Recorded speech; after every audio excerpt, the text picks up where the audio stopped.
Hi everyone, I am here to discuss and to introduce the two works of Fernando Amorsolo. Before I discuss the making flag and Palay made in 1920, who is Fernando Amorsolo?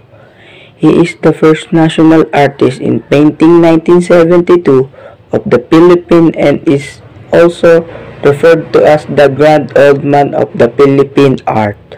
The following are some of the most historical and cultural significance masterpiece of Fernando Y. Cuento, the making of the Philippine flag.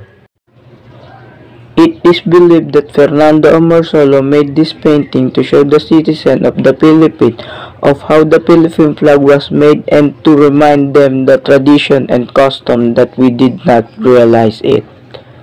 Lastly, the Palay Maiden was made by Fernando Amorsolo 1920. Painting Palay Maiden symbolized the Filipina and the Philippine staple crop of rice. The painting celebrates the Filipina hope for a rising nation. Symbolize the painting despite Filipina women carrying bundle of freshly harvested rice.